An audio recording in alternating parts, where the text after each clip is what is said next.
Video games based on pre-existing properties tend to either be hits or misses. Most of the time being misses. Oh, this is ass. This is really ass. Since a majority of the time these games are trying to base themselves off of films, TV series, or animes, or hell, in the case of Dante's Inferno, poetry. It's been some time since I felt this way, challenged by such worthy opponents. Yes, let's make this shit a game. But what happens when you mostly take a pre-existing character and make a completely original plot? That's when you get crap like the Nick games. So I want to start by... Hold it! What the? I'm sorry, furry boy. I can't let you do that. Oh my god, not a furry. No one reads the disclaimer, man boy. It's why I got rid of it. And in case you forgot, a whiny guy who talks about Sonic a lot already covered the Nick games. I don't remember SMP doing those. No, I meant the Butch Hartman simp. Oh, well, fine then, Mr. Chimichangas. What do you recommend? Well, it's a tie-in game with an original plot starring the world's most charismatic, meta-humor spouting character to grace the internet. Oh, we're reviewing the Animaniacs game. Man, YouTube's right. You are a dumbass. I can't believe it's gonna come to this, but I guess I might as well do something with you. To start 2023 on the channel, welcome to my review of Deadpool. Woo! Let's get this low-budget review started. I'm already regretting this.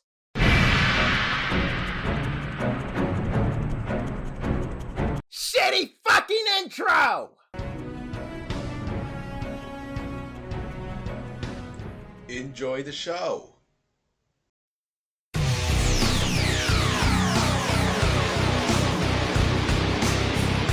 Hello and welcome back everyone to a brand new review. For the first review of the new year, I'm taking a look at Deadpool. I never gave you permission to be looking at these smooth criminals. Dude, what the fuck is wrong with you? I don't know. You're the one who talks about Knuckles' free time when you reviewed Sonic Colors. Anyway, Deadpool is a 3D action-adventure hack-and-slash and third-person shooter developed by High Moon Studios for console and Mercenary Technology for the PC version. It was originally released for the PlayStation 3, PC, and Xbox 360 in June of 2013, before getting remastered in 2015 for PlayStation 4 and Xbox One, as a small way to promote the, at the time, upcoming Deadpool film, which was released the following year. Oh, I'm touching myself tonight. My first time being on the big screen. Everyone remembers their first time. This guy certainly won't forget his first time pressing the upload button. It was a dark, dark time to be you. Don't remind me I didn't know what I was doing. But sadly, if you're a PC player, you're no longer able to download this because the publisher of the game, that being Activision, lost the license to publish any Marvel-related titles. So the only way to play it on PC is via either a PlayStation 3 or Xbox 360 emulator. But if you're a console player like me, then you could just order a pre-owned copy of the game on PS4. Or just pirate it. It's not Nintendo, so no one will try to kill ya. Play what you want, cause piracy is free. You are a pirate. Wanna get sued? Now, I want you all to keep in mind that I am in no way a Marvel nerd. In fact, I don't keep up with superhero media in general. Unless Spider-Verse counts, because seriously, if you haven't seen that, I will hunt you down like the uncultured swine you are. Oh, right, and this guy's films too. That's more like it. So, is this game a solid one for a non-Marvel fan like myself? Well, let's answer the following question. Is this game any good? And is it one I can recommend to you? Let's find out. You say that all the damn time. Like, come on, dude. I've seen Bowser plans with more variety than your videos. It's not my fault. It flows perfectly into our first subject, the story.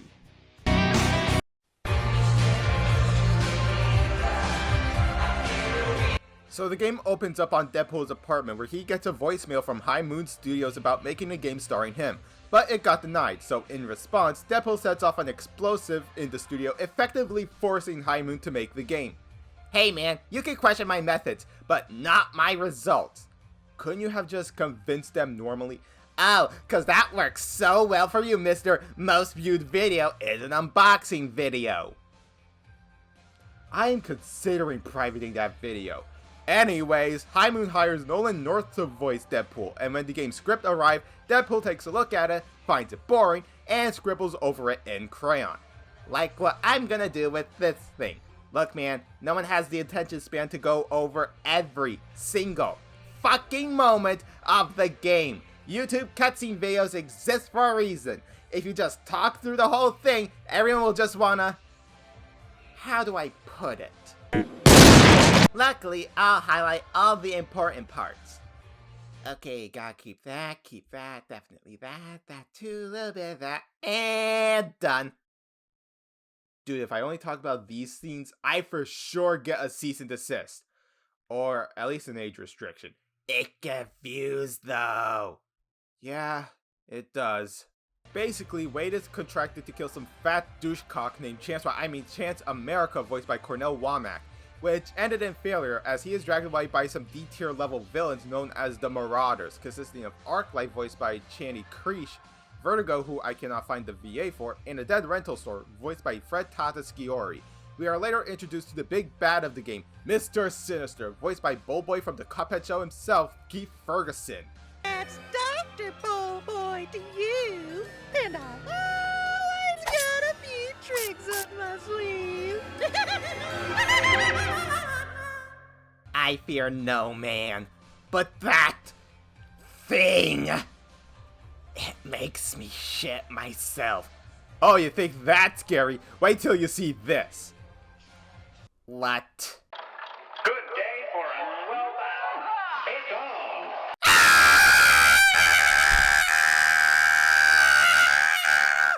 That ought to shut him up for a bit. We later meet up with a few other Marvel characters across this game, like the X-Men, consisting of Wolverine, Rogue, Domino Pizza, and Psylocke, and later Cable TV. AKA Silver the Hedgehog, but cool. Oh god, gross! We then take down Sinister, but plot twist, it's a clone, so we go on a wild goose chase to find the real Sinister, which we did, but it's another clone. So after more killing, we reach Sinister's lair of evil, where he is crushed by a sentinel foot after Deadpool punched him right in the chimichangas. Good night, everybody. Don't do it. Don't show another cow. Okay, fine, I won't. Thank you.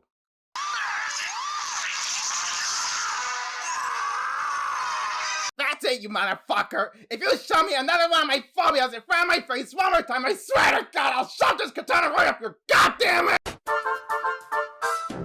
Hey folks, viewer mail time again. Oh, here's one from Sally, age 14. Dear Pig, aren't you interrupting the story at the most suspenseful part? Well, the answer is yes, Sally. Yes, I am. Keep those cards and letters coming. Okay, sorry about that, nothing shady happened off camera, but overall, the story is nonsensical, but then again, it's Deadpool, so what do you expect? The game is filled to the brim with meta humor, and is about as subtle as the slaps Wolverine got to the face. Oh, Wolvie, time to wake up. Rise and shine, Stubby. Wake up. Up and at it. Fine then. That's for all the clown jokes. That's for never calling just to say hi. Second favorite part, by the way.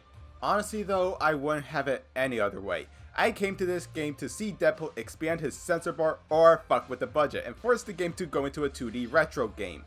Or, in other words, pulling a Sonic Lost World. Honestly though, the game doesn't take itself seriously, and that's what makes it fun, and thank God it's actually humorous, and sometimes... It's relatable! So, if you're someone who wants a more grounded and serious story, then sorry. If you want that, then go play something like God Beaten by Elden Ring or 2020 in video game form.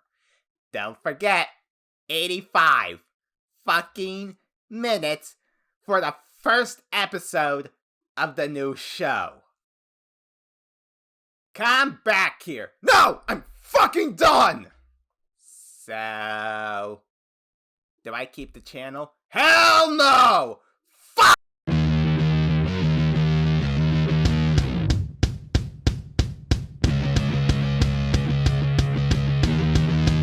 So, the gameplay of Deadpool has us in control of the titular Deathstroke ripoff with the mouth, and the name of the game is Hack, Slash, Shoot, Stealth Kill, Do Platforming, and Die.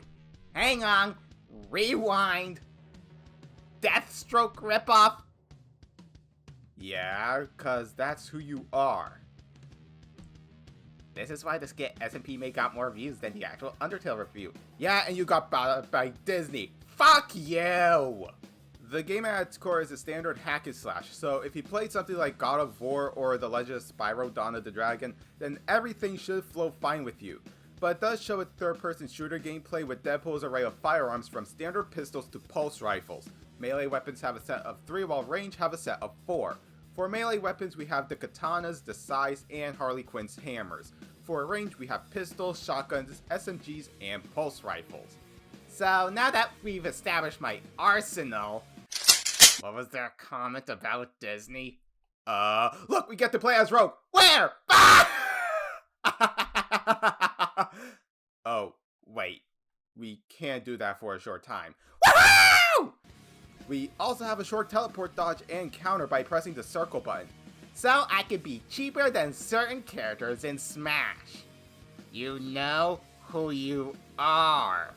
In terms of flaws, the only one I could think of is the fact that if you're connected to the internet, the game will stutter, which is due to the fact that the game features online leaderboards, but there is a solution to this. Just disconnect your console from the internet. This whole stuttering thing is just annoying because there are very specific trophies that require you to do something out there like beating the final level without falling off, or beating the final level using only your swords and pistols, or without dying. How would you know? Oh my god! You made yourself get the platinum, didn't you? So what if I did? Wow! You 100%ed the game! Congratulations! Take a picture! Show it to all your friends! Maybe you'll finally get some bitches! Dude, this isn't even the worst thing I 100%ed. Well, what else? Cuphead. You, sir, need to get laid. Bad. I know. Anyway, the gameplay might not be everyone's cup of tea, but to me the gameplay is fun, addicting, and it's just fun if you want to turn your brain off and combo some fools. A video game being fun? The nerve!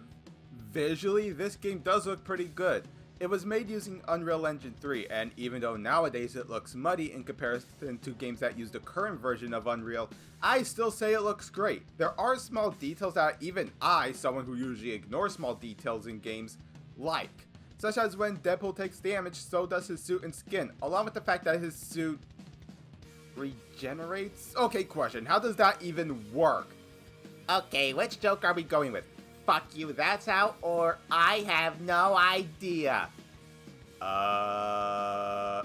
Wait, no, I got it. Video game logic. Anyway, time for my favorite running gag on this channel, making fun of PC gamers. He says as he boots up Ratchet & Clank A Crack in Time on his Steam Deck, I think you're voicing me too much. You stole my line. Which part, the running gag or the fact that I emulate games on what is essentially a portable PC? Yes. Now, even though I'm using the PS4 remaster, the only thing that got improved was the resolution, going from 720p to 1080p. But the frame rate remained the same, that being a locked 30 FPS. Oh no, it's not 120 FPS. Oh goodness me, whatever shall I do about it? Suck it up and deal with it. Now, as for OST, I'll admit I didn't listen to much of it. Then again, my brain was off whenever I play it, but it's somewhat okay at best. The only tracks I recognize are the title theme because of the fact I get I Am vibes from Out the Edge, a variant of the title theme, and the ending theme. The rest of the OST is fast-paced rock, so it wouldn't be that out of place in other action games like Devil May Cry. But now, let's recap. The story is nonsensical and I love it because of that. Gameplay, while having the same depth as the shallow end of the community pool, is cool. Didn't mean for that to rhyme. Visually it's solid, and OST, while I view it as just background noise, it's also good. So here are my closing thoughts.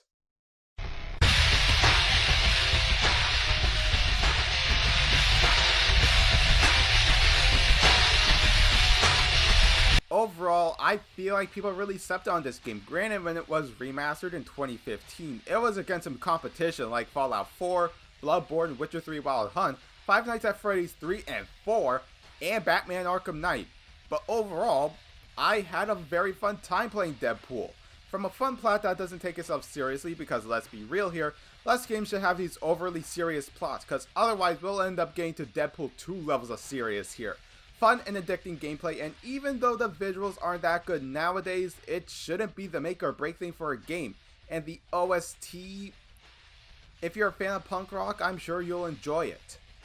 You heard it here, folks. He liked my game, so you all should get it too. It's fun for the whole family. If your family consists of you, your pets, and the pizza stain on your tidy whities. If I give the final verdict, will you leave? Yeah, I got other YouTube channels to crash. So it is with all that in mind, folks, that Deadpool gets my score of a 7.5 out of 10. What? 7.5? Hell no! No, I deserve more than this shit! I come all this way to give this guy content, and that's all I get, a 7.5? Y'all hear from my lawyer about this. But of course I want to know from you all, did you play Deadpool? What did you think of it? And is it a game you would recommend to a friend? Leave your answers and more down in the comments. Give this video a like if you enjoyed it, and while you're here, consider subscribing and turn on the bell to be notified whenever I make a new video.